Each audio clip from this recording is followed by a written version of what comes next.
Boxing Unfiltered, Lucas Media. Don't forget to hit the like button and subscribe. So legendary promoter Bob Arum has been very critical of Canelo. Now I'm going to break down a little bit of this article from Boxing Scene. And apologies, y'all hear my dogs drinking water. I couldn't mute them out, but hey, this is real. Y'all got animals and people, in our backgrounds. But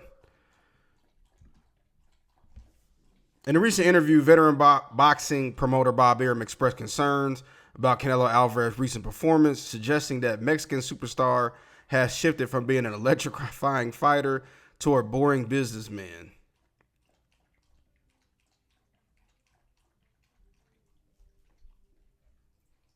Arum reminisced about a time when Canelo was known for seeking knockouts and delivering thrilling bouts.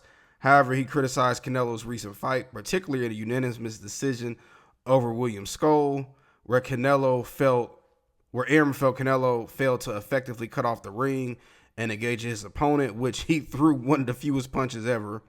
That was one of the fewest punches ever thrown. That was one of the boring fights of the weekend, even though Devin Haney got blamed. But anyway, I digress. But looking ahead to Canelo's upcoming fight against Terence Crawford on September 13th, Arum questioned whether fans witness an aggressive Canelo or of a more cautious version focused on securing paychecks. And I'm going to actually read this quote from Bob Arum. Quote, Canelo has shown the last few fights he's just a businessman. He's not there to entertain. He just takes the big check.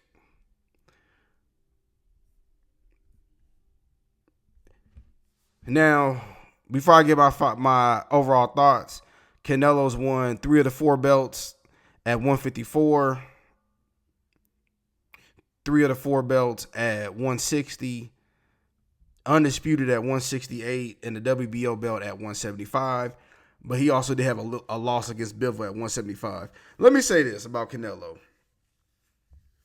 Is Canelo a businessman? Absolutely. And I'm going to tell you why. Canelo was looking for people, right?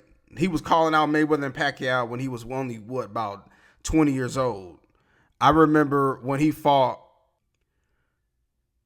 Sugar Shane Mosley, he wasn't ducking nobody. He was calling everybody out. But all that changed once he went up against Floyd Mayweather. See, when he went up against Floyd, a lot of people thought Canelo was going to beat Floyd. Floyd was about 36 years old. Canelo was just entering his prime. Canelo was becoming a face of boxing. You start seeing him have endorsements and everything. And Floyd went out there and he embarrassed Canelo. And after that, Canelo became a businessman. Did he fight certain people? Sure. And if you look at BoxRec, right, if you just look at it, and even Andre Ward say that, he has fought a lot of guys, right? Canelo will definitely be a Hall of Famer. No question. But when you look at when he fought certain fighters, and even when he had,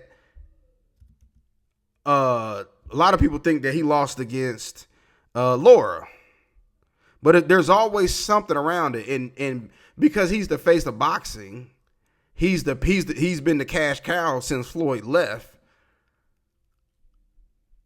People will it doesn't matter. People will wait for Canelo, right? Canelo's going up against Terence Crawford. Now I want to see this fight. I'm gonna be honest, y'all. I want to see this fight. But honestly, why is Canelo fighting Terence Crawford? Right? Because if the roles are reversed, people will tell Terence Crawford, you're wasting your time. You're picking on a smaller guy if you beat him. And if you lose, you're losing to you got beat by a smaller guy. So you would think that Canelo would be fighting the big guys. But see, he was cherry picking, and even when it came to at 175, you remember when he went up there and he fought Bivol and he lost? It was an easy victory for Bivol. If you go back and watch the fight, because the fight's online, if you go back and watch the fight, you see Canelo rise before the bout, right? As if it's, I'm King Canelo, because he was trying to find the easiest opponent at 175 pounds, and it just didn't work. But the way Canelo went out there was like, yeah, I'm finna have an easy victory, and he didn't. And there's people out there who have always questioned Canelo, whether or not Canelo's really that guy. And if he has another loss on his record, it's going to be a blemish, which is why he has not fought David Benavidez. Now, David Benavidez, who has a record of 30 wins, no losses, no draws, 24 wins by knockout, got a knockout ratio around 80%. Average fight length is about 5.3 rounds. He's won a WBC belt twice at 168. And he was gifted the WBC belt at 175 pounds because Bivol was not finna fight Benavidez, and there was a purse bid, but Bivol ended up just giving up the belt because everybody knows the purse bid would have happened. Showtime might have picked it up, or it would have had a neutral promoter, or, it could have been anything. And people don't like that in boxing when things go to a purse bid. So, of course, Bivol gave up the belt. And Benavidez is at 175 pounds. And Canelo, he's a brilliant businessman, man. Shout out to Canelo, right? He claims he makes $1 million a month. I hope he does. And he gets huge paydays. PBC paid him $50 million a fight. He about to fight Crawford for probably $80 million. Yes, he is a businessman. And this is the thing, right? I want him to fight Benavidez. I think he might beat him, right?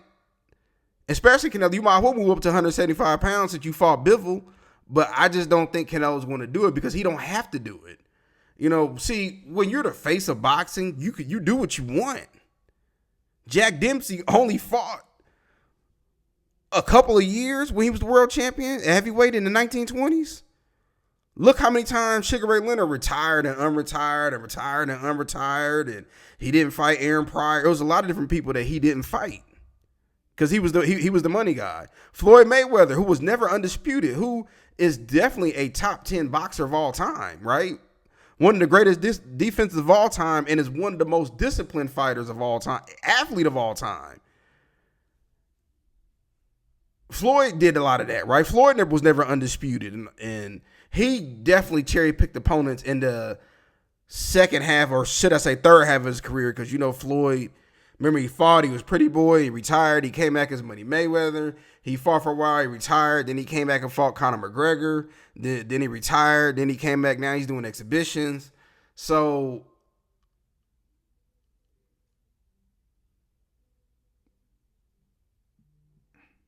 history has shown us that these boxers become businessmen a lot of the times.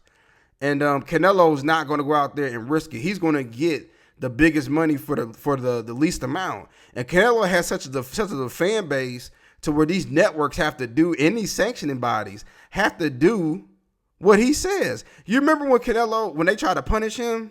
When Canelo was when he fought Amir Khan back in the day, 2016, and he knocked Khan out even though Amir was winning until he got knocked out. The WBC, prior to that fight, the WBC said, no, Canelo, you got to fight Triple G. Canelo and Oscar said, no, let's just build the Amir Khan. Let's build the fight with Triple G by fighting Amir Khan. What happened? The WBC gave in.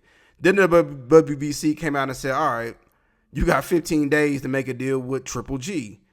Canelo says, man, screw it. Well, we don't need your belt. We the A side. We don't need no belts. What happens? Canelo gives up the belt. Triple G becomes the WBC champion. And then after that, right, once Canelo started winning WBC belts again, they came out with a franchise title. And then they said it wasn't transferable. You didn't have to fight your mandatories, but it's kind of like an honorary what you did for boxing in the WBC. And then somehow Loma became WBC champion with Devin Haney. And then Loma loses to Teofimo Lopez. The belt gets transferred. But Suleiman originally said it wasn't a transferable belt. So I go all that to say that people don't make Canelo do anything. Canelo does what he wants to do. And yes, Bob Arum, just like how you a businessman and you made sure that Manny Pacquiao didn't fight Terrence Crawford, Canelo's also a businessman. And he said it. He's been in Forbes. He said, I'll fight David Benavidez when I'm ready to. And this is why he's been fighting the people he should have fought. Like, why in the world did Canelo fight William Skull and Charlo? And now you fighting Terrence Crawford. And again, I'm going to pay for the fight. I'm just saying, let the roles have been reversed. But I just want to get my quick thoughts about it. Tell me what y'all think.